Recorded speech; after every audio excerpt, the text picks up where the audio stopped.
It's basically you're going into like a poker game with a professional person having never played this, and you have lots high stakes. This is Melanie. And this is Christian. You're listening to Follow the Gradient, the weekly podcast with actionable insights about how to build a business while staying sane.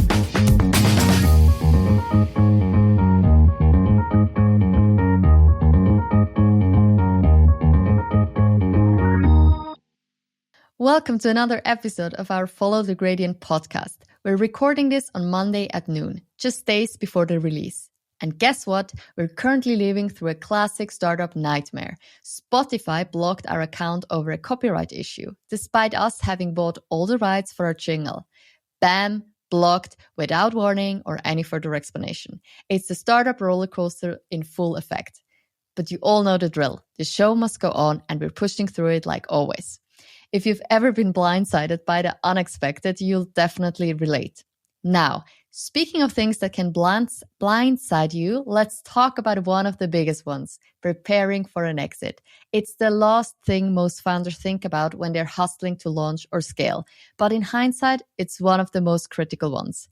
It's crazy how many founders hit that moment where they're selling or merging their company only to say, if only I'd known a few years ago what I know now.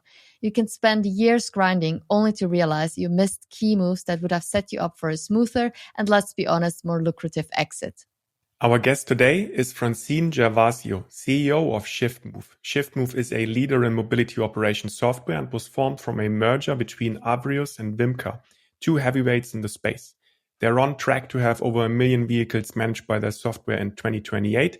And this is a true startup to scale up story, and Francine was right in the thick of it, leading the company through the merger and continuing to drive their growth from Berlin with offices across Europe, employing over 220 people. As CEO, she's been deeply involved in the company's M&A and today shares her experience.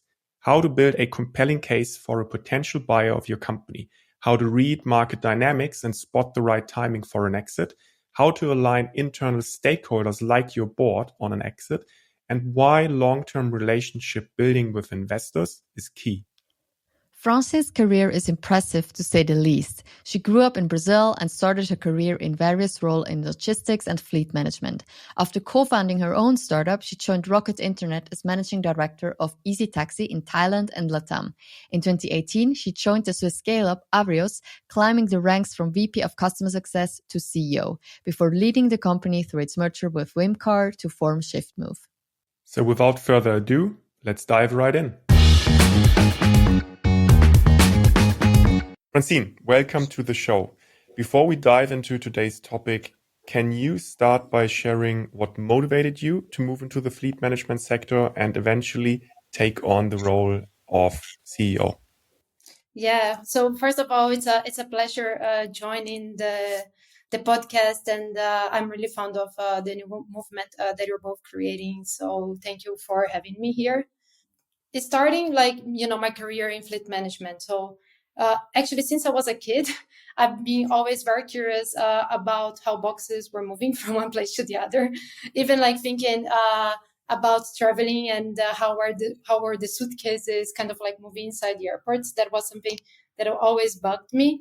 But funny enough, I landed like my first job by luck in logistics, and that's basically where my career took me, right? So I've worked in port operations at the terminal in Santos in Brazil.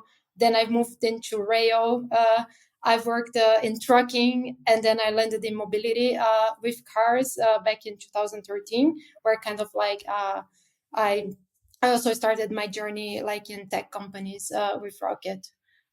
So one of the things that really struck me and why I kept working on this is just that this is an industry that is so old school, and you're focused a lot on cost and optimization, yet it's very little automated. So I really saw an opportunity to work on this and to really make changes. And that's how I've landed as a CEO in a mobility company.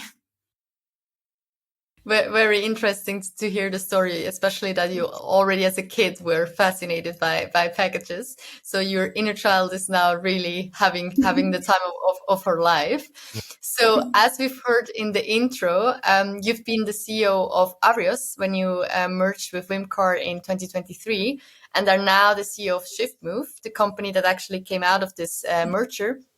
So you've got loads of experience and learnings about how to best position your company for a potential sale. So according to you, what are the first steps a CEO or founder should take when considering putting their company up for sale? Yeah, so I think you probably have heard this before, but I think that since day one, founders should have at least an idea of where their company could end. Of course, this changes a bit from bootstrapped companies or VC companies, but I like unless you have a bootstrap business and you don't want your kids to inherit that business, this day will come, right? So it's always good to have at least in mind a time frame and things like this. But now coming a little bit closer, right? You know, when you're a CEO, or at least like sharing a little bit my experience, and you feel like that moment is getting closer, or maybe you're evaluating if the moment is coming there. I think a few things that are really important to understand. So first of all, know your company inside out, right? And have a pretty good grasp around where could your company land in 1, 2, or 3 years, because that also shows you a scenario of where could your company stand alone be.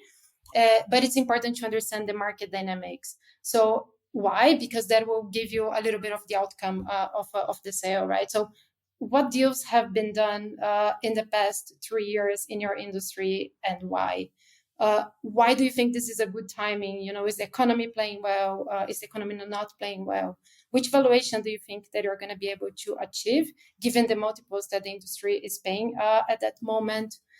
Who are the best advisors that you could take if you were to do something? And then, of course, thinking about acquirers as well.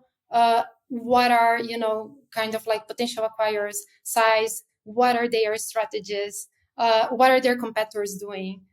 How could your company support the competitor like them in being more competitive in the market? Why would they be interested? Right? And why would they buy you and not a competitor, for instance?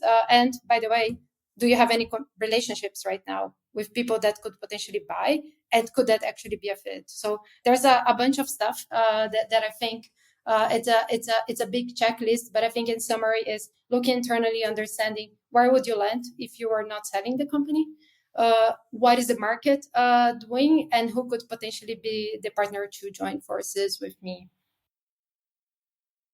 And you mentioned the point on the valuation, and this is connected to financials of your company, right?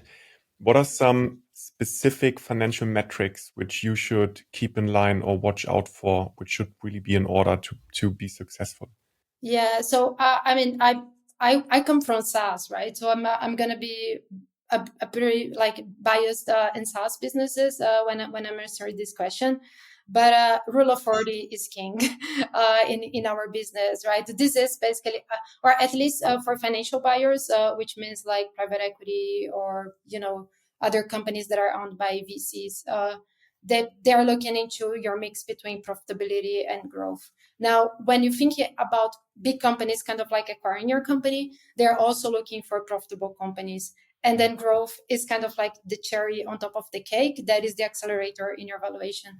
But right now, what I also see in the market is very low risk appetite for companies that are not making money. So I think the first step is make sure you're profitable and then grow on top of that.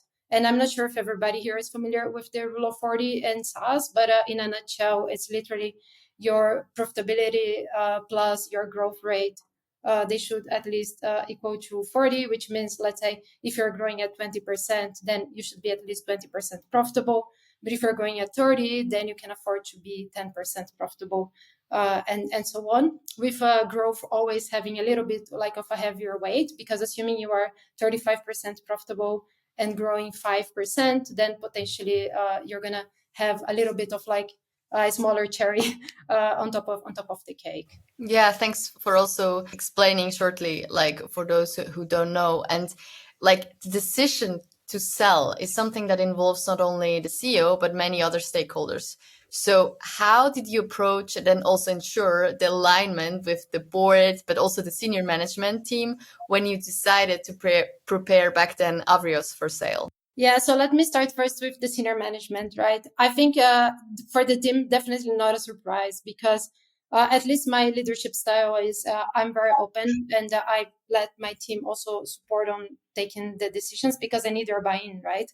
In the end, I'm not managing this company alone. So we always evaluate, potential exits and potential options for the business when we're thinking about strategy, right? It's like, do we invest more here? How much are we going to get there? If we keep standalone, where are we going to get in 2 years and which kind of valuations can we get? Or if we do this today, are you guys like with me? And are we going to get into this journey together, right? But so basically, of course, the last decision was mine, but it was not a surprise to the team because this is something we've been constantly discussing. Now, in terms of like aligning the board, I think it's also kind of like it should not come as a surprise.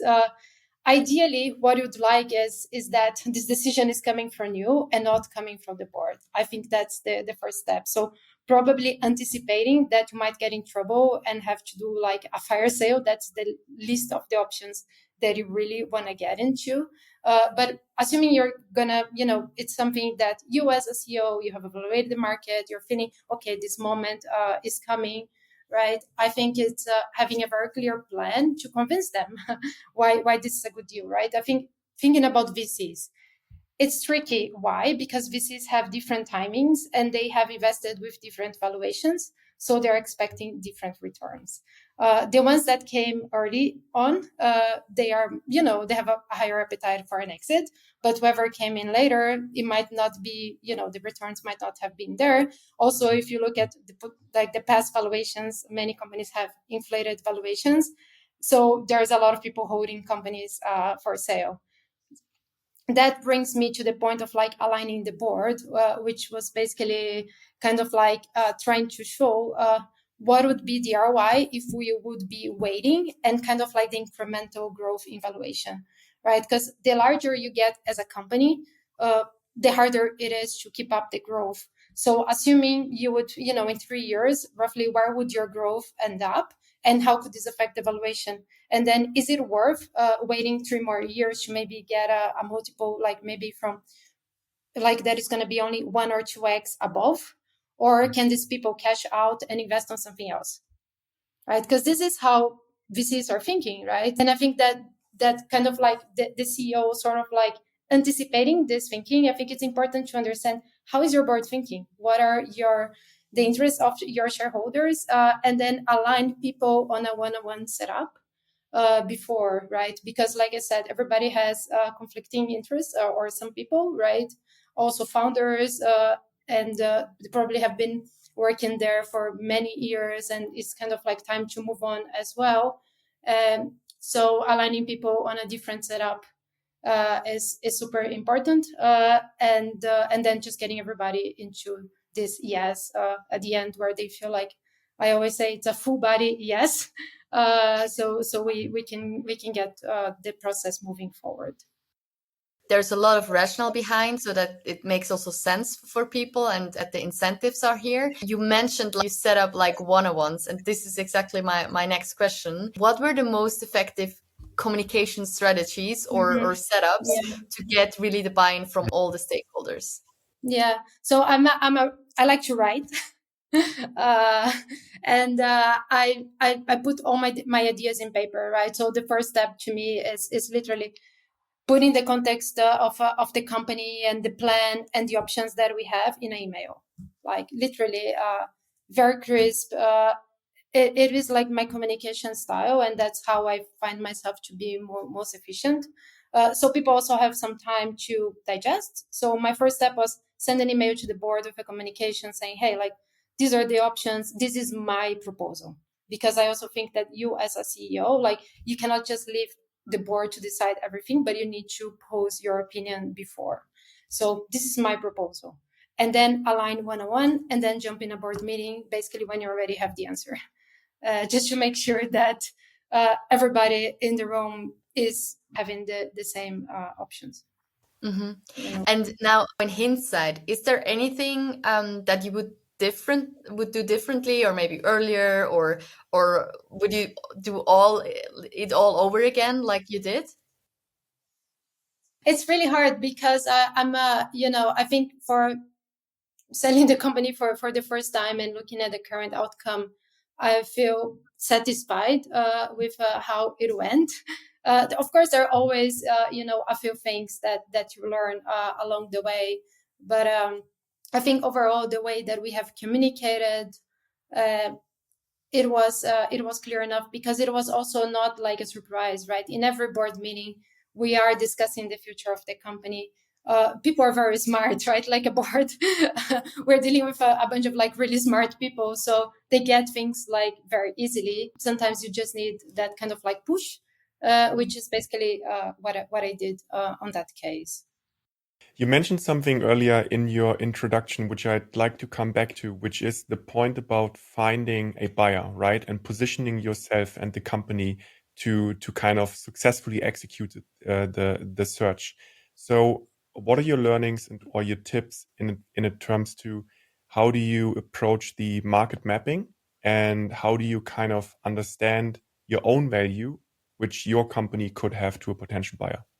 Yeah, and this is super tricky, right? I think it's a great question, because every buyer has, depends, right? If it's a financial buyer, they have very similar interests. But when you're dealing with strategic buyers, maybe the fit of your company is potentially like different. So when you're pitching your company or discussing exit scenarios, you need to create these different opportunities for them. But I think that the first step is split the game between financial buyers, which is, funds basically, and the strategic buyers.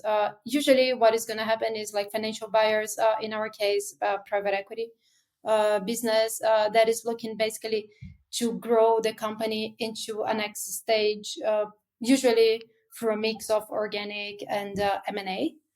In our case, we saw lots of opportunities to run M&A, but not to be an acquisition in a company, but for us to sort of like lead the way, because we think that there is still quite a lot to do in the area.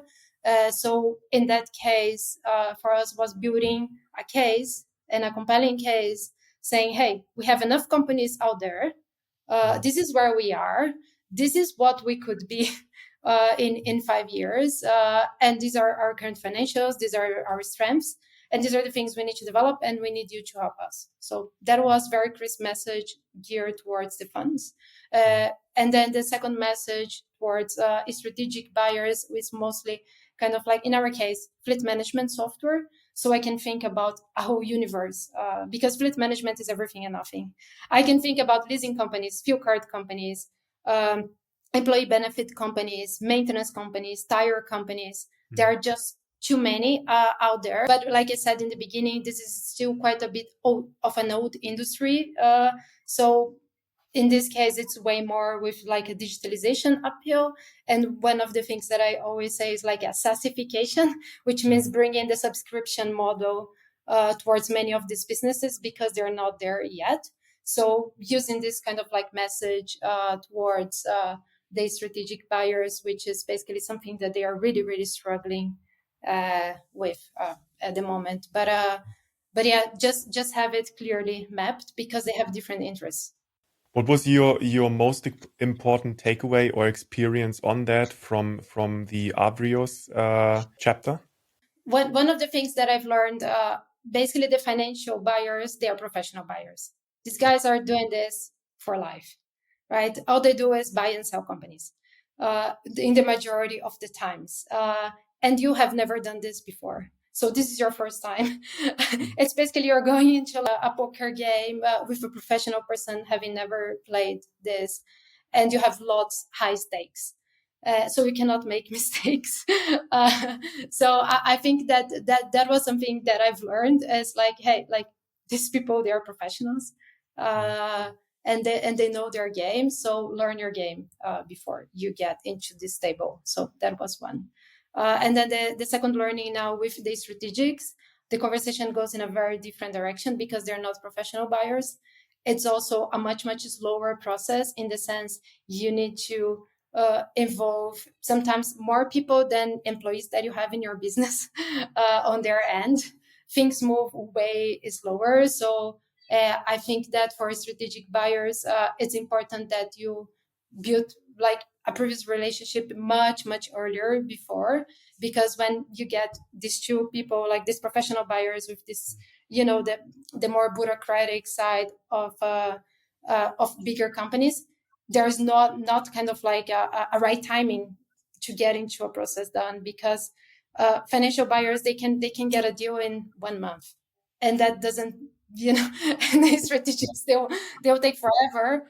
So also, like in this case, many times, strategics, they tend to pay higher multiples when a deal really makes sense for them.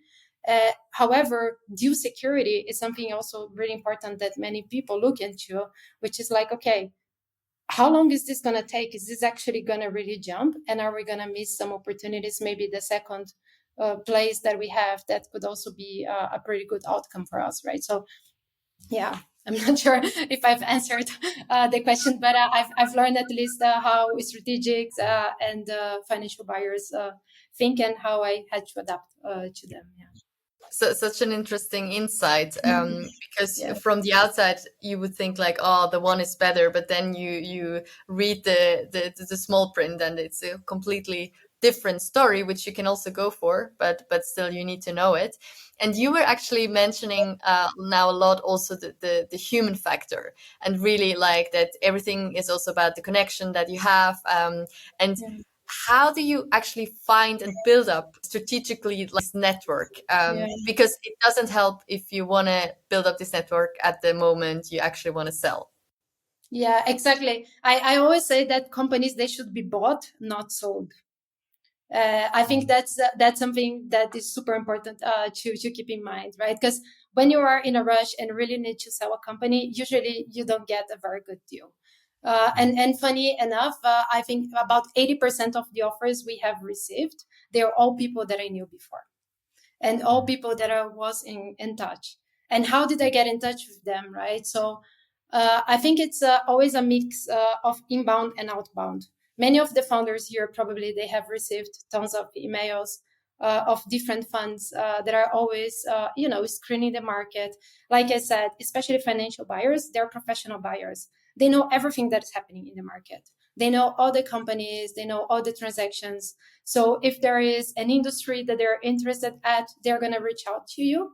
And I mean, even sometimes if you're not, ready or something, I think it's worth having some informal conversations just to understand how they speak, and, build some relationships and share a little bit about industry insights. So it slowly build that trust relationship, and be very, how do I say, coherent with your story.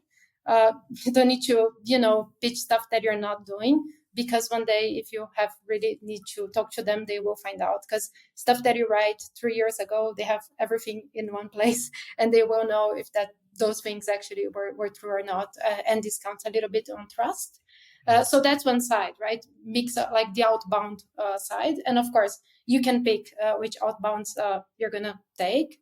um, I think right now, like, there are many funds that have good reputation. Some of them you never heard before. I think it's up to you to choose.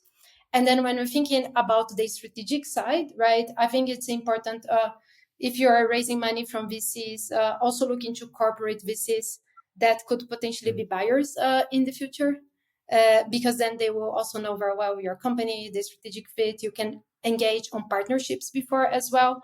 I think that's something that strategic buyers love doing. Engage on a partnership before to make sense, to see, does it make sense? Do I like working with this company? Is it bringing the strategic fit that I need? Being present in conferences, on industry events, and just throwing yourself out there and talking to people. And that's basically how you are building relationships, and you are building your brand and the brand of the business. You don't need necessarily to go there and say, yeah, I'm talking to you because you could be a potential buyer, but it's mostly because I want to learn about the industry. I want to learn about your company, what you want. So then later on I can take this and I can ask. And it doesn't harm to reach out to these people, once a year, once every 6 months, just to say, hey, how's everything going? How's business going?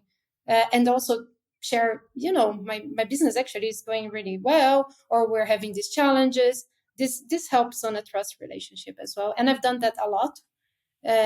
So that really has helped and paid off when we took the time to do the sale, which was pretty fast, I would say. It only took 3 months. Yeah.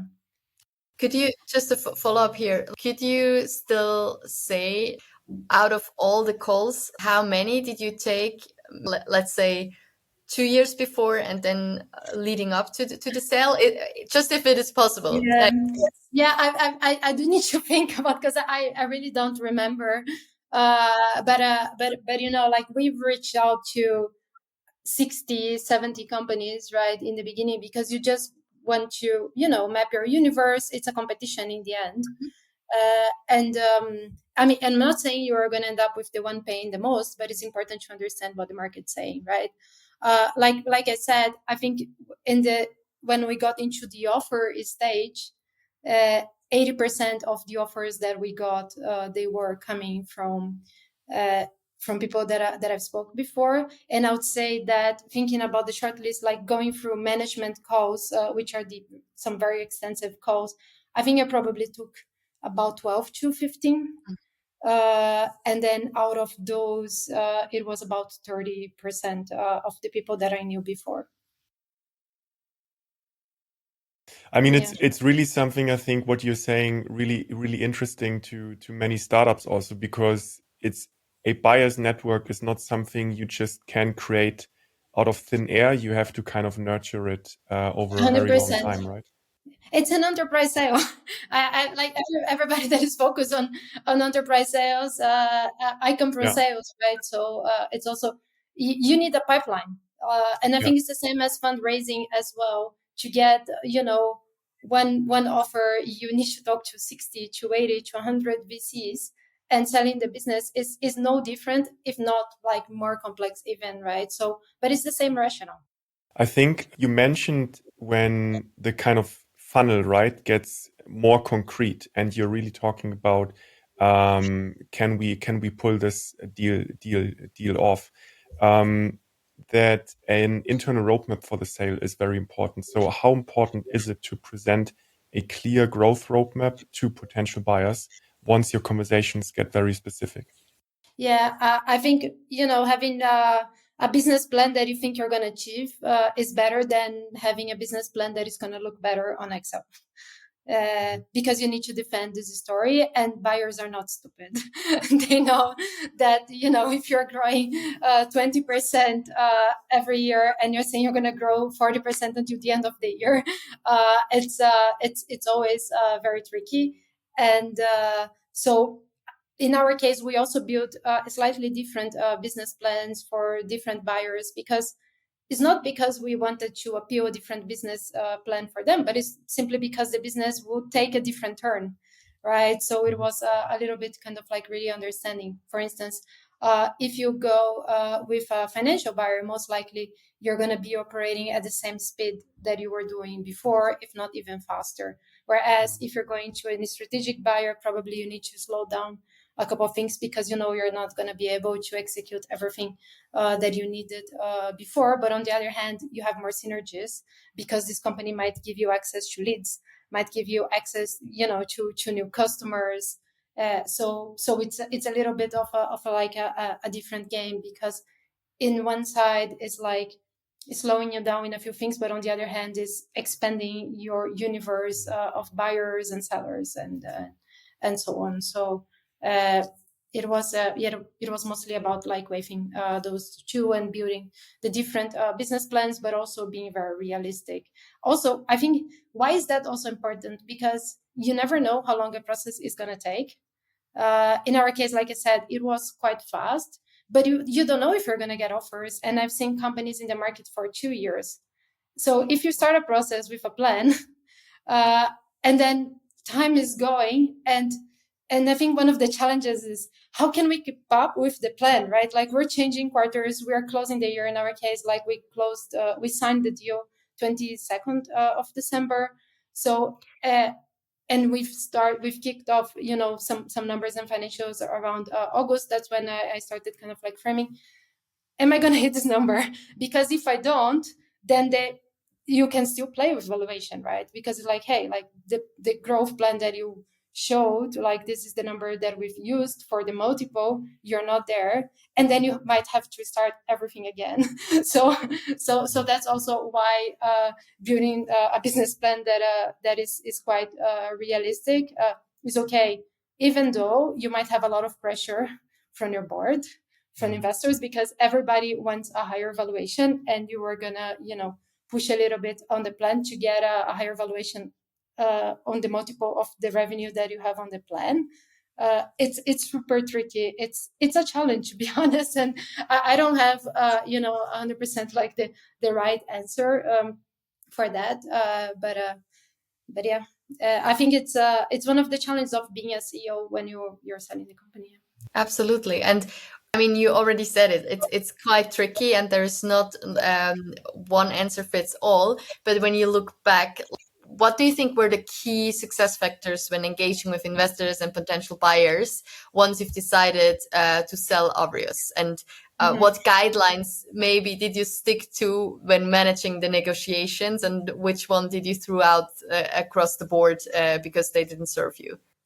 We of course had a threshold in valuation. I think that's important, right? Whenever you're selling the business, there's a threshold, otherwise it's not worth engaging, which is basically the threshold that is defined by the board and among the shareholders, right? Which is like, hey, if we don't get to this number, why would we start doing this work? Because it's a lot of work, right? So going through this threshold in valuation, and then once you're getting more and more advanced, I think there is this situation around us also like choosing the right people and say like, like, do we actually trust this fund? Like, is our company going to be destroyed after we sell the business, right? And really thinking about the prosperity of the business and the way moving forward was also kind of like one of the criteria to say we stick to these offers or not. Like I actually took one out because I was really not confident that we could work together in the future. And then on the other hand, there were there was one which was a battery in this case that I really liked working with, as we have developed a relationship since 2021 when I took over as a CEO, and we were sort of like slowly discussing the story, discussing mapping the fleet market, right, and keeping relationship. And in the end, you're a bit biased because you understand who could actually support you on leading the company to the next stage.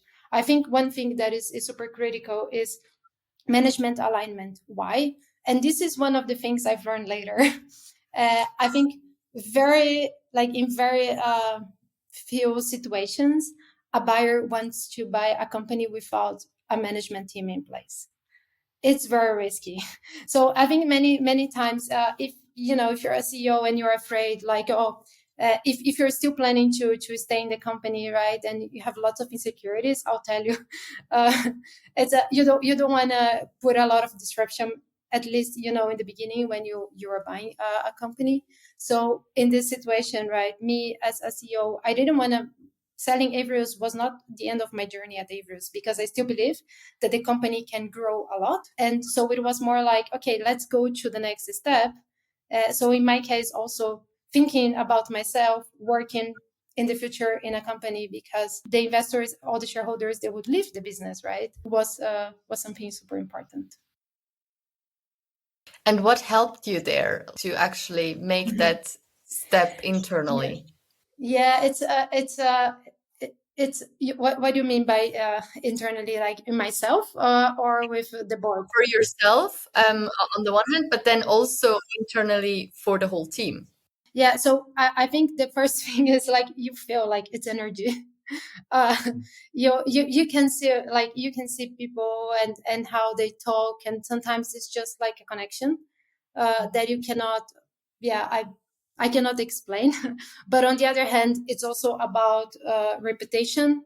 It's about reference calls with other founders and other CEOs that are working or have worked with this fund as well. That gives you a little bit of, like, or a lot of peace of mind. So we did that, right? I spoke with different CEOs in different companies, and that was also one of the reasons. I had my energy, like my energy is quite off with this one, and then after speaking to one of the CEOs, I'm like, no, I'd rather we don't go with this one. And then making sure, like, actually in the end, the conversations that I had, the reference calls for battery, they just confirmed what I was feeling. So How does a deal like this actually impact the daily business? Because I mean, you're a CEO, right? You have a yeah. business to run, and that's your full-time job. And all of a sudden, you have a deal to plan, execute, and pull through. Mhm. So the one influences the other, right? Like, what's your experience on that? Yeah, I think so. There is the internal factor and the external. So internally, the least people you can pull into the deal team, the better. In our case, we had 3 people, and all the rest of the team. So 3 people from management doing this, and then we said, "You guys run the business." Like right now, me, my CFO, and then we had another person from the team as well. So it's like the 3 of us. We're really focused on getting the deal done, and you're really focused on getting the business plan done. So splitting this was really good. And then, of course, we cannot do this alone. Like, we're a very small company at the time, like 60 employees, right? You need to engage with advisors, people that have done that before, because, like I said, you're doing this for the first time, and many of the founders, they are probably going to do this once in their lives, or maybe just a handful, but it's not something that you do like 10, 20 times. It's not like selling or yeah or running a board meeting, right? So going through advisors was extremely important. In our case, picking up the bankers and the lawyers, right? Because these people, they're going to work with you along the way. And to be honest, like they take a lot of work from your end, from your shoulders, especially getting materials ready, setting up the data room, uh, even like scheduling meetings, like all of those things, syncing agendas, because in some weeks you might have 5, 6 management calls. You jump from one to the other, and then making sure that we're aligning all these stakeholders and so on. It's really important. So having externals to support, especially if you have a small team, I think was very, very critical. But Christian, like, I must say, it is tough on the CEO and on the team, right? Because it's not only about getting the work done, but it's the psychological effect that you have, right? It's mostly like, hey, we need to get this done. I need to find energy. Sometimes you meet someone in the morning, you have to fly and meet someone for dinner, and then kind of like keeping up with this rhythm. It is challenging, and at the same time, communicating this to the company in a way that is not going to pose fear in the company, right? Because of course you cannot just go to the company and say, hey, we're selling the company. What is going to happen? Like, even I don't know exactly to whom we're going to be selling. I of course Yeah. had an idea, but I'm an employee. I'm going to think, oh, what's happening? They're saying Francine is not in the office anymore. She's super present. What is going on? Something off is going on here. So managing all of these different pieces, and of course the board at the same time. You need to focus a lot on health, and keep yourself sane. Totally. And you already mentioned it by saying, hey, like the lawyers are super important. But I guess a trusted round of advisors are key. Did you have that? And also, how did that help you? And how did you initially select who is in that, like besides your CFO and the other person? Yeah, 100%. Like, I mean, to be honest, I would not have been able. Probably we could have done that without advisors, but it would have been way more difficult. How did we select that? Right. I think especially in your board, like VCs, they've sold companies before. So many of their portfolio companies have been sold, which means that they have contacts and they can support you. So in this case, my board was very supportive in providing me kind of like an array of like different potential advisors whom I could select in the end and work together with, right? So it was a teamwork in that sense. The board or a management team, and also when we were about to sign off, who's going to be advisor, they were together on this decision as well. One of the last steps, right, before actually pulling through the deal is completing the due diligence. What His was part. exactly? So what was your biggest learning on that? What was your, I don't know, I would never do this again kind of experience on that? Yeah. So one thing is like right now, after going through this experience, what I tell my CFO is our company has to be ready to be sold every single day. as we've been, as we've just Was come out. was he happy about hearing that or He understands it because yeah. he's been through the process, right? And so the number one is like you need to have your financials together, and that's a challenge. Why? Especially in a startup, your processes are changing all the time. There's people coming and going all the time. Like things, they become super messy. Like it's quite normal. Like sometimes many companies, they can't reconcile revenue or ARR in our case, right? You are dependent on salespeople, to put orders like your CM. You keep changing sequences and processes like in Salesforce, in our case, Salesforce. And then it, changes how you fit up your financials. Understand your cost structure, right? Having a proper accounting software set up. So those are things that ideally you should have Mm. because that will save you a lot of time. We had, I would say, 80% of the financials in order. I think the financials, but the go-to-market data was very challenging. And I think that's for at least every company that I speak to, it's like, oh, do you really know your CRM really well? Because in the end, like DD is split usually in four ways, right? You have a financial DD, you have the commercial DD, you have the legal DD, and then the technical DD, right? So on the commercial DD, I think that was one of the most painful pieces.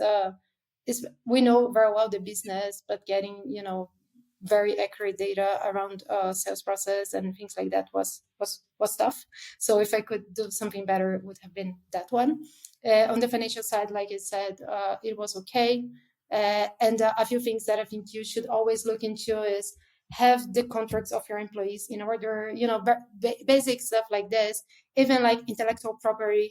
Make sure that you have all the agreements in place, that you have a documentation that is assigning IP to your company. This can be super painful. If you have subsidiaries and, sometimes you are billing in different countries, transfer pricing, which is something super painful as well. We did that 1 year earlier. Otherwise, we would need to have executed that before, and that takes quite a lot of time as well.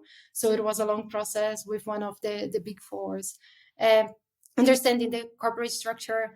And then also, like during DD, it's important that you really understand the cap table, option holders, and that you have that very clear, because many times, oh yeah, this person got options and we don't have this documentation. It happens very often. Like things like this is like, oh, an agreement with one person, and you don't know actually who is having shares in the company. Like you might have, if you used to, give lots of options to early stage employees, and these people, you don't even know where they are anymore. And they might come back and say, hey, like I had this, and maybe you just figured this out later. So going through all of these details, which probably you don't go if you go on a fundraise, right? You don't need to go to this level of detail. Contracts, like every single kind of contract, immobilization, even your assets, like having all of this in order. It's quite painful. It took us a little bit of time, but we also used advisors to support us. Not many, because in the end, I think one thing that I'm also learning right now, and that I've learned later, is you don't need to have everything perfect. There is like no such company that is going to be able to green check every single checkbox on the DD, but there are very critical ones. If you make up like the critical ones, then some of the least ones, they might jump into the negotiation, and you might have a little bit of your price deducted to reduce the risk, but they're not deal breakers. There's a lot. Yeah, there is a lot, and we could go on. Now, we have learned that you are now actively looking for acquiring companies yourself. So you basically switched sides. So last question, I know we would have a ton of others, but last question now that you're on the buyer side at Shiftmove, how did your experience shape your approach to acquire companies, and how does your approach to acquiring companies differ from preparing one for sale? Yeah, it's super interesting, like right now, because the situation has changed a lot, right? I think that one thing that VC backed companies have as an advantage towards maybe bootstrapped or founder owned, like more traditional companies, is you need to keep up more your financials, like more in order, and have more regularity on how you are keeping your data. You have board decks, very professional stuff. So when I'm talking to companies that are mostly like funder, like that are backed by funds, the conversation is way smoother, because these people, they understand this side of things, and you can get materials that are way more, how do I say, they are just more accurate, they're pragmatic, and you get what you need. Now, when you go to more founder-owned businesses, right, they've barely, like, they might do like a balance sheet, like a budget that is literally like, hey, like HR, you can spend this amount, marketing, you can spend this amount, but it's on a very different way, right? And they probably have barely done like, super complicated business plans, and they're doing this for the first time. So that's also a challenge that we have to really understand, because we challenge them quite a lot, but also something that they've never done, and they don't know how to do. So this is something interesting that I have learned. And looking back, I've seen, okay, we were actually in a very good situation, simply because being venture backed gave us an additional advantage in becoming DD ready much faster than a founder owned business, which is way more challenging, right? So now coming into buying companies, I think there are a few things that we're looking into, and as a buyer, that deciding whether it makes sense or not for us, which is like, of course, any strategic fit, right? With our merge and creating Shiftmove as a platform, we want to go to new geographies. We want to expand our product reach. So first, does this are they selling to the same people, maybe in different places, or in similar geographies with different products? What is their size? Because if a company is too small, I think can actually do this by myself. And if I were to invest, having a payback time of like 2 or 3 years, maybe it's cheaper that I do it. So thinking about the size, thinking about profitability, and recurring revenue in our case is key. Churn, because it shows a lot about your product. You're going to be faced some funds. They're like, they skip tech DD. If you have a super low churn and high expansion rate, like a high NRR, it's like, oh, your customers are happy, like your product's delivering. I've seen cases like this. Or you can go very light on a tech DD, especially if you have a product that is sticky. And I think one important thing in our case as well is lower customer concentration, because you don't want to run the risk of acquiring a company and having maybe a customer that is 50% of the revenue, and if that customer is leaving the business, it's super risky. So there's a few like check marks that we're looking into that actually helps us to navigate through the challenges, especially with the more founder-owned companies. So exciting. So, I mean, we are super eager to see how your acquisitions develop and already look forward to welcome you back on the show to actually talk about all these exciting stories, Hopefully. which you only completed. Yes, yes. Hey, Francine, thank you so, so much for joining the show. It was so interesting, so insightful, so many takeaways. Yeah, thanks for being on the show, and I'm looking forward to the next one with you. Same. It was a pleasure, and I hope I could help as well. I know it's a lot of content. It's a lot of things that one needs to look into. So at least I hope I can help you to become better poker players. Thank you. Definitely. Where can people follow your journey and see what you're up to? LinkedIn is probably the best way. Yeah. Perfect. Cool. Thank you very much. Thank you very much.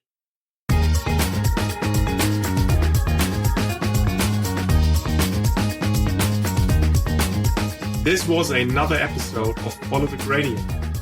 And now we would love to hear from you. How did you like it? What should we improve? Do you have any suggestions, ideas, or dream podcast guests? Please let us know. Thank you and see you again next week.